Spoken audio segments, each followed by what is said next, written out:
Yo, what is going on, guys? We have the exit interviews for the Philadelphia Eagles, and the future is uncertain for certain players, which we heard from a few of them. Jeffrey Lurie gives his update on the 2025 offseason, and it looks like the Eagles are going to be letting some free agents go.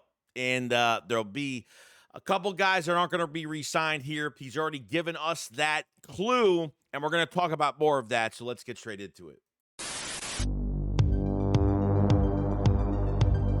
A killer buried, but not dead.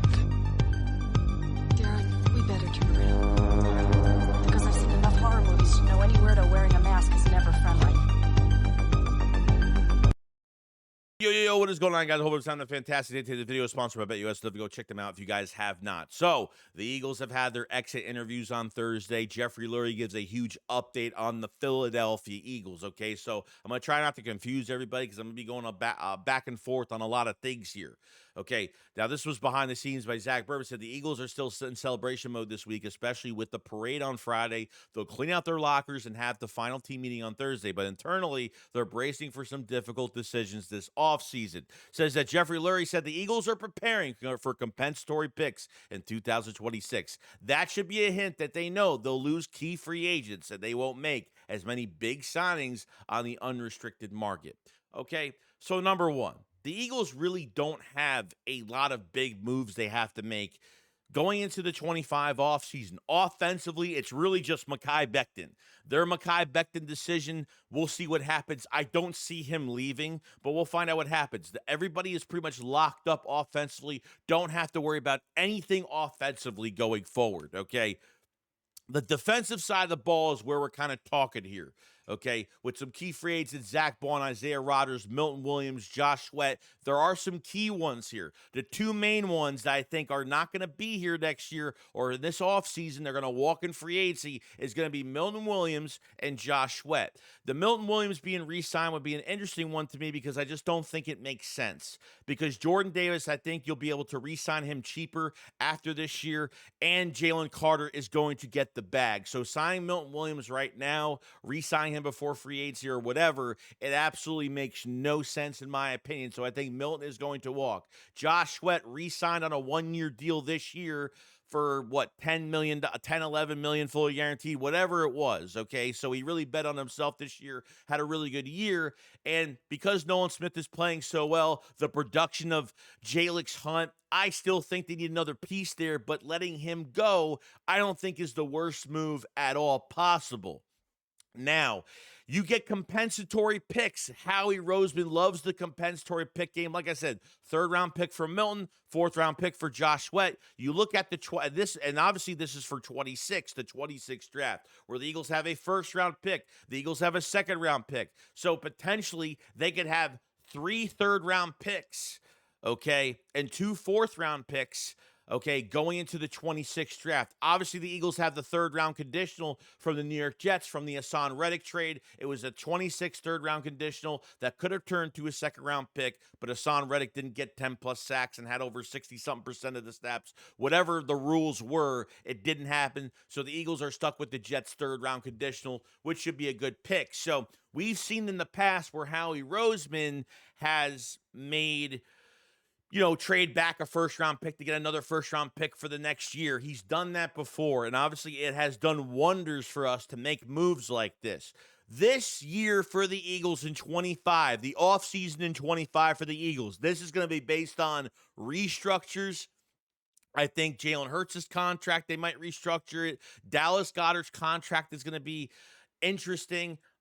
The Bryce Huff situation, we got to find out, are they just going to let him flat out leave? And I think that would be the best case scenario for him because the Eagles, I think they should just swallow the pill, take the bullet, the $12, $13 million in dead cap post-June cut. I think they should just cut him, eat the bullet, and call it a day with Bryce Huff. This offseason is going to be very important, and it comes into a lot of different things because, look, the 25 draft, okay, for the Philadelphia Eagles, you have a first, you have a second, you have a third, you have a fourth-round pick from Detroit, going to be a low pick. You have 3 fifth-round picks, 2 from Houston and Washington, those picks are going to be very low because these are all playoff teams. These are all playoff teams. So not going to be bad picks, but not going to be great picks at all. Okay. And then you're going to have no 6th, no 7th. Okay. So that's where you're pretty much at in 25, 26. I think that's going to be the year. That's going to be Saquon's last year, which will be an option year if he wants to come back for one more year. And, the Eagles have to keep drafting well regardless. But the 25 offseason is going to be based off restructures, moving money around, and just a few key signings. Okay, the number one signing, obviously, in my book, you let Milton walk, you let Josh Sweat walk. It's really not bothering me as it's bothering other Eagle fans. Not to me at all, because I think DT, you're going to be fine. Moro Jomo, I think, can move into that Milton spot, and I think they'll draft another guy in the mid rounds on the at defensive tackle or something like that if they want to go their route. And I think edge rusher, I think they're going to be looking for that big move. Our only big move or a big trade in the works could be Myles Garrett or nothing, okay? Because I don't think they're keeping Bryce Huff. I think they're going to swallow the pill on that contract. But the number one signing is going to be Zack Baun. Zack Baun had an interview, obviously, on Thursday, cleaning out his locker. This is what Zach Berman says. Zack Baun, free agency. He says, I haven't really thought about it much, honestly. Just letting the dust settle on the Super Bowl victory. It's crazy accomplishment. Tomorrow, I'll celebrate it with my team. I'm curious. I don't know what it'll look like, honestly. Hopefully it's here. I love this place. I appreciate what they've done for my career and my family. Just everything I got, a lot of options to weigh. It says, on comparing money versus fit scheme, you're bringing up a lot of points, a lot to think about. We just came back from New Orleans and won a Super Bowl, so I've been really distracted on that front. Haven't really given it that thought.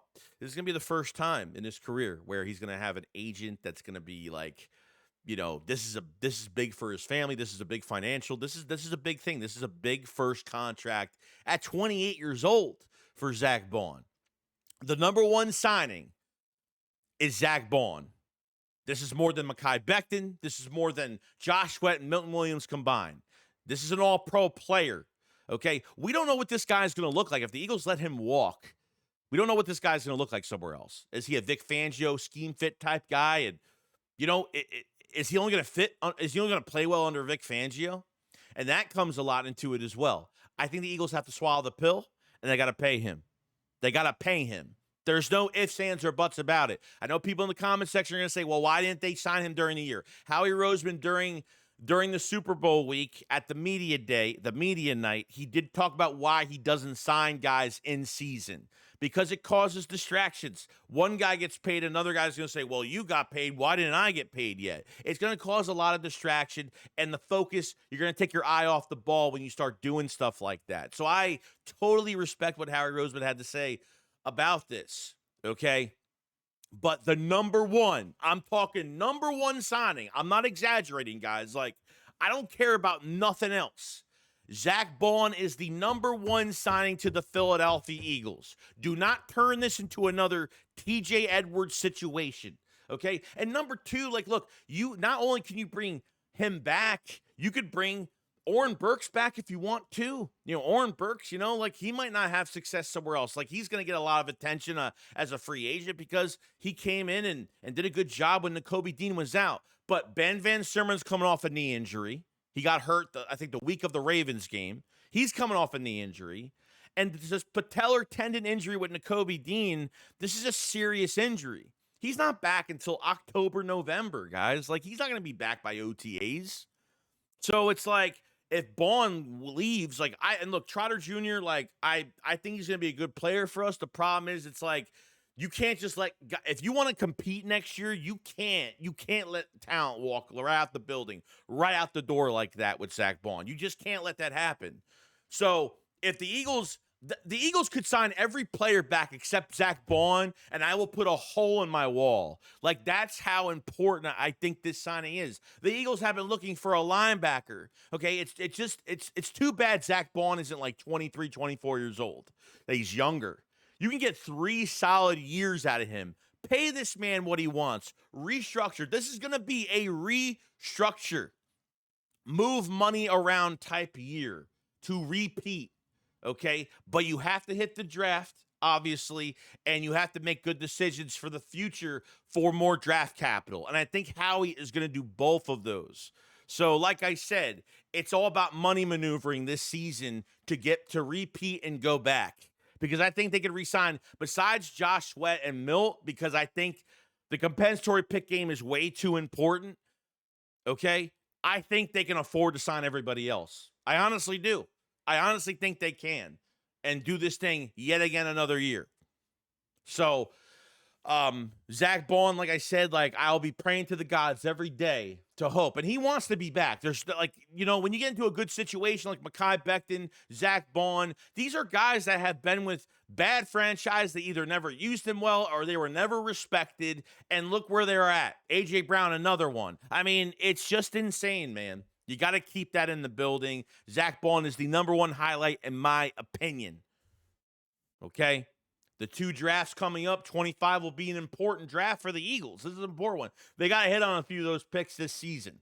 If they do that, man, sky's the limit for this team going forward. The more you draft well, the more cap space you're going to have, the more under the cap you're going to be, and you'll have more maneuverability. But this 25 offseason is maneuvering, money, restructures, and getting players back for another run.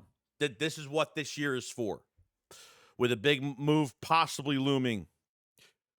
So, lastly on the list, okay, James Bradberry got interviewed. We haven't seen James Bradberry in a while. So James Bradberry says he was ready to help the team this season if needed. He said he likes to think he was able to help the young corners and contribute to the team.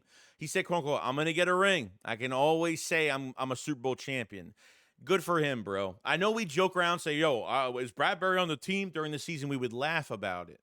But what we didn't know is that Bradberry actually tore his Achilles.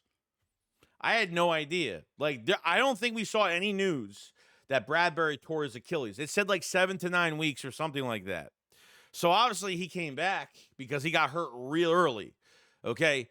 The Eagles drafted 2 DBs. Bradberry went to the front office and said, hey, let me switch my position because I have no chance. Let me try to he wanted to help the team. He wasn't saying, I need a starting spot. So he wanted to switch positions and help the team even more. Wanted the young guys to progress. We don't know if he's helped these young guys as much as Slay has. You know what I mean?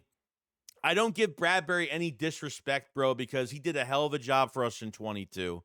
Okay. And unfortunately, it didn't end well for him. I think he's had a psyche problem. I think that big penalty in that Super Bowl really messed him up.